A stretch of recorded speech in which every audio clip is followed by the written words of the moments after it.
We are going. Lesson 9. Here we go. All right. It says, number 1, to make paper mache, the art teacher mixes water and flour. Every 2 cups of flour, she will need to mix 3 cups of flour. Oh, I may have read that wrong. Hang on, let me go back. For every 2 cups of water, she needs to mix 3 cups of flour to make the paste. Write an equivalent ratio for the relationship 2 cups of water to 3 cups of flour. I'm recording, Mary. Thank you so much. I just checked it. Okay. So when I was a little girl, my aunt was always the Vacation Bible School director at our church. And she would make things out of paper mache. And she would take balloons and different things, and she would mix water and glue, or water and flour together actually, and she'd make a paste out of it.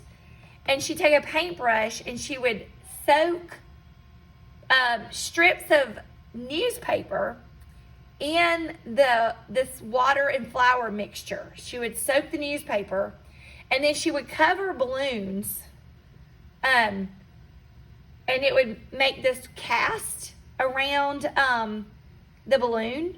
So it would make like a round whatever. And she would make different things with it. And so I remember paper mache from when I was little. Nowadays, if we want to make decorations, we just get on Amazon and we order them. Back when I was a little girl, you had to make your own decorations.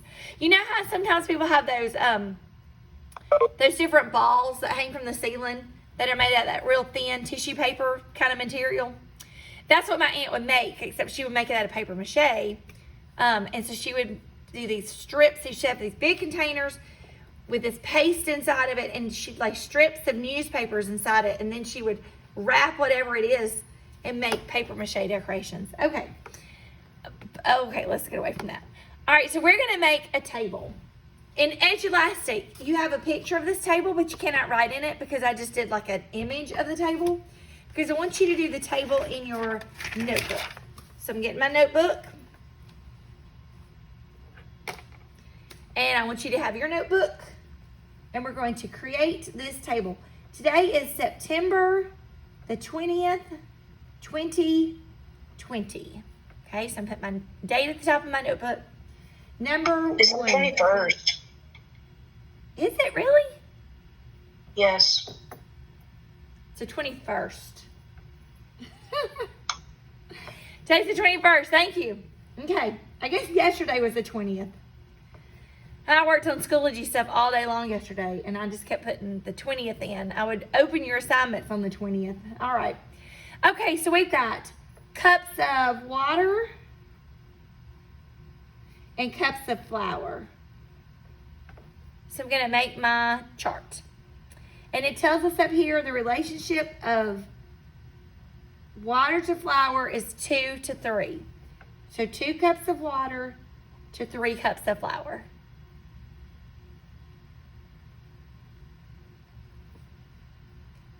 All right, so now we're going to fill in the table. We're just going to fill it in. We're going to skip count by 2s on the water side, and we're going to skip count by 3s on the flour side. Skip count by 2s on the water side, skip count by 3s on the flour side. So water first. Water is going to be 2, 4, 6, 8, 10.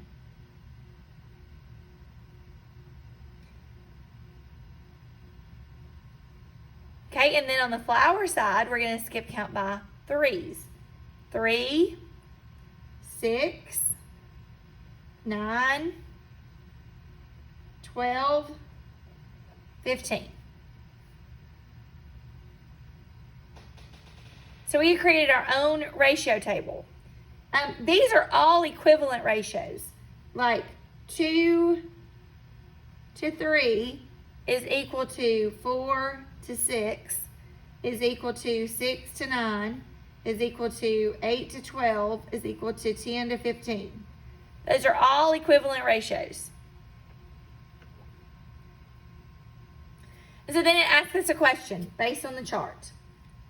Okay, if you use 8 cups of water, how many cups of flour will you need? Based on your chart, what do you get? Put it in the chat bar.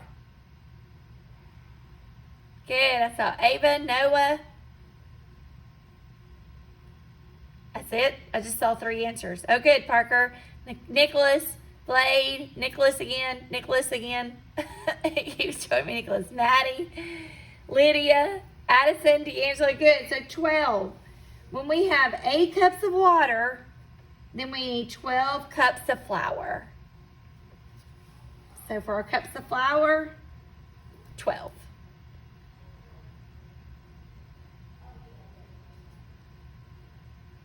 Any problems there?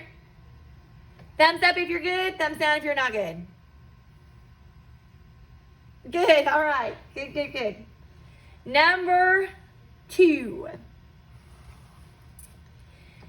Javier has a new job designing websites. He is paid at a rate of $700 for every 3 pages of web content that he builds. Create a ratio table to show the amount of money Javier earns in a ratio to the number of pages he has built. Now, when I've done this problem in past years, we always have a discussion. Like, somebody always brings up the fact that seems like a lot of money.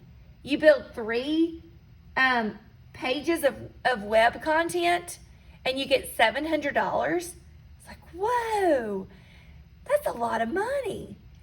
But I have learned something this year. I've learned a valuable thing. Now that we're doing online school, I feel like I'm building pages and pages and pages of web content, putting these assignments onto Edulastic and putting them onto Schoology and making your test on Schoology, and then your test doesn't work. And I feel like that it is now worth every penny of that $700 to make pages of web content. And I wish somebody were paying me $700 every time I built 3 pages of web content for school. I'm not designed for this. I was not made to build web content to teach school. I just want to teach school. I want you guys back. Okay, moving on. All right, I'm going to draw this chart on my notebook for number 2. We've got the total of pages and the amount of money. Now this chart is going horizontally. And I know that for every 3 pages Javier builds, he gets $700. That was in the math problem. 3 pages of content, $700.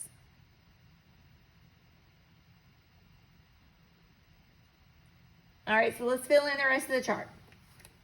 We're going to skip count by 3s on the top and skip count by 700s on the bottom. 3, 6, 9, 12, 15, 18.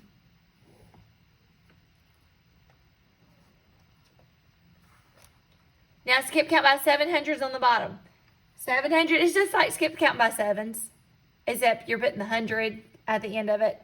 So 7 then would be 14, so it'd be 1,400. Now, in Edulastic, I'm trying to be really consistent when I put your answers in. Put the comma. If you have a number that's 4 or more digits large, put the comma in the right place, and that way it won't count it wrong on you on Edulastic, even though you may have the right answer. So we're going to say 1,400. Okay, then 21. So 2,000, 100, 2,800, 3,500, 4,200. I just skip counting by my 7s. Put 2 zeros at the end.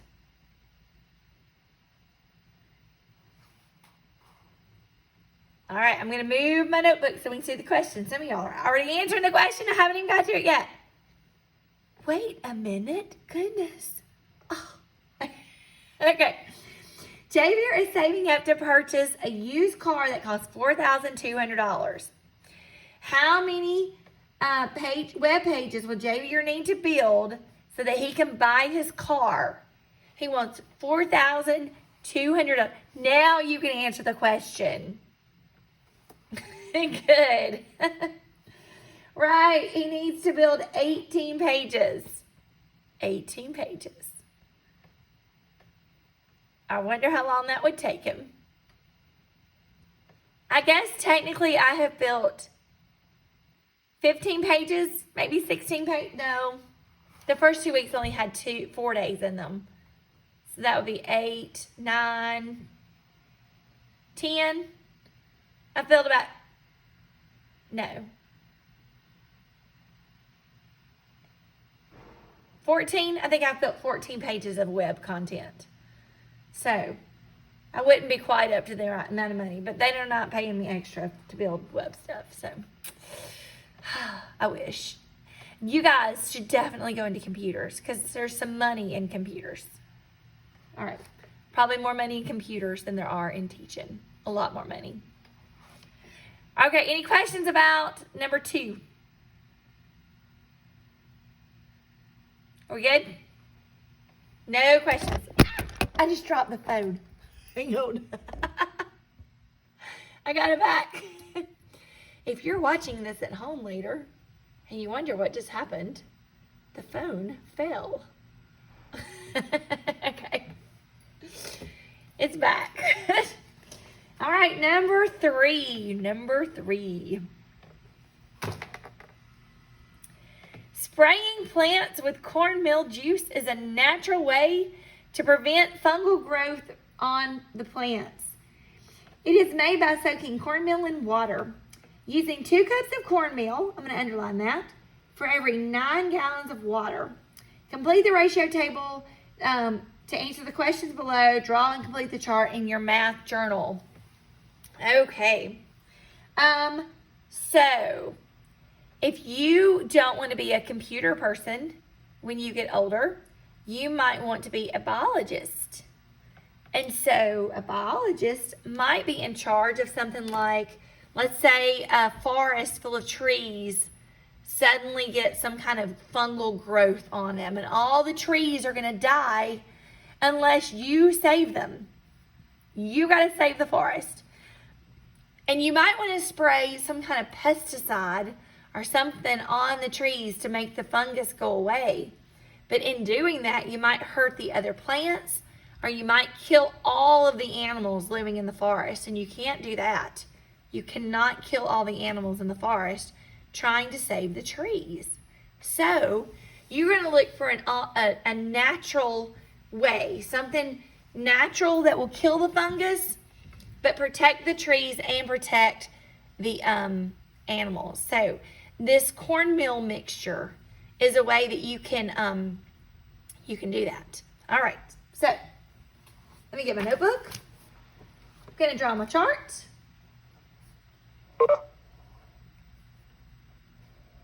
And we've got 2 cups of cornmeal. So I've got cornmeal on this side. And we've got water. And there's 2 cups of cornmeal for every 9 gallons of water.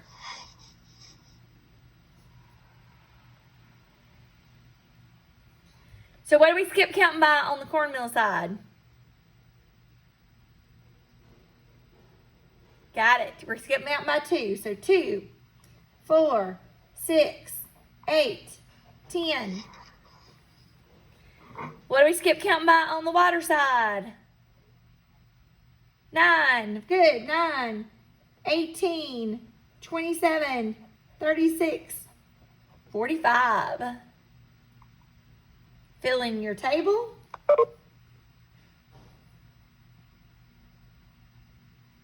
Okay, so it says in the questions, question A, how many cups of cornmeal should be added to 45 gallons of water? You got 45 gallons of water? How much cornmeal do you need? There you go, you got it. So 45 gallons of water, you need 10 cups of cornmeal. So my answer here I got 10. Okay, B, Paul has only 8 cups of cornmeal. How many gallons of water should he add to make the correct mixture? Got 8 cups of cornmeal. We're looking at this row, and we need 36 gallons of water. 36. Easy? We're good? All right, I'm getting some yeses. Moving on. Number 4. 2 more and we're done. And this is pretty easy. Okay, it kind of got, when I copied it, my copy got chopped off, but this is not chopped off on yours. Okay, James is setting up a fish tank. He is buying a breed of goldfish that typically grows to be 12 inches long. It is recommended that there be 1 gallon of water for every inch of fish in the tank. So 1 gallon of water for every inch of fish, and each fully grown fish is 12 inches long. So you got 12 inches long, so that means that 1 fish is going to require 12 gallons of water. Okay, what is the recommended ratio of gallons of water per fully grown goldfish in the tank? All right, so we're going to draw our chart. We've got the number of fish to the amount of water. 1 fish is going to be 12 inches long, and we have to have 1 gallon of water for every inch. So that means we need 12 gallons of water for that 1 fish. These are big fish. I don't know if any of you ever had a fish tank, but like the amount of oxygen in the water, you have to have so much oxygen in the water per fish, per inch of fish. If you don't, you'll like suffocate your fish. It's not healthy for them. They don't have enough oxygen in that water to breathe. They're all fighting for the same oxygen. So 2 fish is 24 gallons of water. 3 fish is 36. 4 fish is 48. And 5 fish is going to be 60.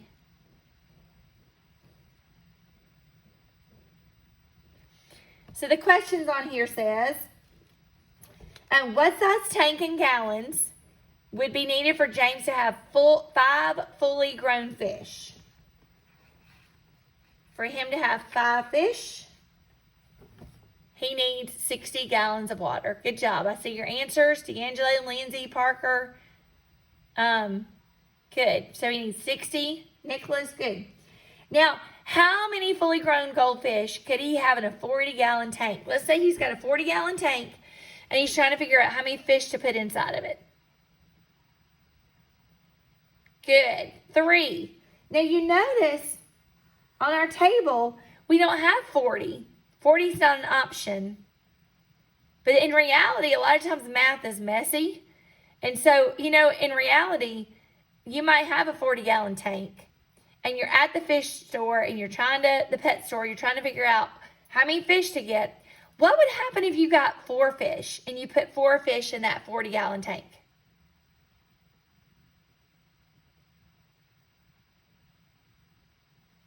This is kind of a longer answer. Yes, one of the fish might die. They would not get enough oxygen. They would not be healthy fish. They would be competing for the oxygen in the water. So you don't want to go over. So even though you have a few extra gallons of water extra, it's better to go with 3 fish than it is to go with 4 fish. Healthy fish. Keep your little fishies safe with lots of oxygen. One more question. Then we're going to be done. Question number 5. Before we look at the table, let's read the question. It says, what is the independent variable when the dependent variable y is 55? Where have you seen those words before? Where have you seen independent variable and dependent variable? Science. Science, yes. You had vocabulary words. 2 weeks ago, we learned those words, independent variable and dependent. Okay, remember what I told you in science, that science and math go together.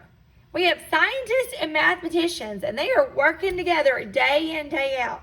Scientists collect the data, and the mathematicians organize that data and give it back to the scientists so that they can figure out what's happening. We talked about in science, we talked about those medical researchers that are working to try to solve this whole COVID-19 problem, trying to come up with a vaccine and treatments and medicines and this and that. Well, they're constantly collecting data. They may give so many grams of a medicine, and then they measure, how does it affect your heart rate? How does it affect your oxygen level? How does it affect your temperature? Okay? All of those things I just named are numbers. Your heart rate is a number. Your oxygen level is a number. Your temperature is a number. And so we have the independent variable. Those are the numbers that the scientists can control. And then we have the dependent variable. And those are the numbers that are dependent on the independent variables. So a lot of times these mathematicians, when the scientists collect the data, they put it in these charts. And in math, we set it up and we say that the independent variable is called x. We're going to be talking about x and y all year long. And in 7th grade, you talk about x and y all year long. And in 8th grade, x and y pretty much never go away in math. Okay. Now, the dependent variable, we're going to call that y. Okay. X is always your independent. Y is your dependent variable. X comes first because that's the one you can control. Y comes second, like cause and effect. X comes first, Y comes second. Okay, now we're going to fill in the numbers. Let's look at the X numbers, the independent variable. We've got 12 and 16, and we skip a space in 24. What are we counting by? We got some missing numbers, but what are we counting by? Good, Lindsay. We're counting by 4. So what's going to go in the top if we're counting by 4s? 8, correct. 8, then 12, then 16. What comes next? 20. Good. They're skip counting by 4s. Now let's go over here to the other side, the Y, the dependent. We've got 22, skip a number, 44, 55, 66. What number did we skip in the pattern? Good. We're counting by 11s, so that's going to be a 33. Now the question, when the independent variable x, or what is the independent variable x? When the dependent variable y is 55. So look where the y is 55 and the x is going to be 20. And the next two questions are just like that one. The next two questions are the same. You have another table. You have another table. That's all you have left to do. I'm done. Y'all are already leaving. All right. Okay, it was fun and it was easy. It's not that bad, yeah. We can make math fun. All right, bye y'all.